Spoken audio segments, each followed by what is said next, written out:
நீங்கள் பார்த்துக் கொண்டிருப்பது 24 நியூஸ் தமிழ். நீலகிரி மாவட்டம் பந்தலூர் அருகே சேரங்கோடு பகுதியில் நள்ளிரவு மீண்டும் 8க்கும் மேற்பட்ட தோட்ட தொழிலாளர்களின் குடியிருப்புகளை இடித்து சேதப்படுத்திய CT16 புல்லட் ராஜா என்ற ஒற்றை ஆண்காட்டி யானையை பிடிக்க நடவடிக்கை எடுக்க வேண்டும் என கூடலூர் தொகுதி அதிமுக சட்டமன்ற உறுப்பினர் பொன் ஜெயசீலன் அப்பகுதி மக்களுடன் தர்ணா போராட்டத்தில் ஈடுபட்டுள்ளார். காட்டு யானையின் நடமாட்டத்தால் அச்சமடைந்த மாணவர்கள் பள்ளிக்கு செல்லாமல் போராட்டத்தில் ஈடுபட்டுள்ளனர்.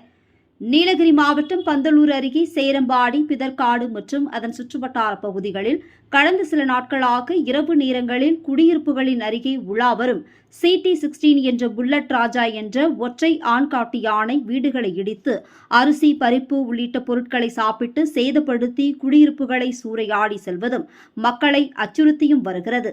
இந்த நிலையில் கடந்த சில தினங்களாக சேரங்கோடு பகுதியில் முகாமிட்டுள்ள புல்லட் ராஜா என்ற காட்டு யானை கடந்த 2 நாட்களாக 7க்கும் மேற்பட்ட குடியிருப்புகளை இடித்து சேதப்படுத்திய நிலையில் நள்ளிரவு மீண்டும் சேரங்கோடு பகுதியில் அமைந்துள்ள தேயிலை தோட்ட தொழிலாளர்களின் 8க்கும் மேற்பட்ட வீடுகளை இடித்து சேதப்படுத்தியுள்ளது.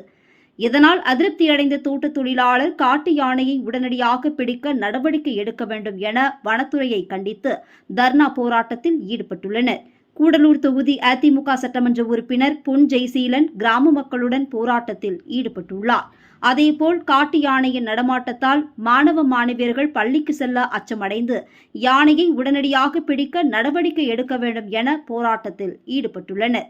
இதனால் கிராம பகுதியில் பரபரப்பு ஏற்பட்டுள்ளது.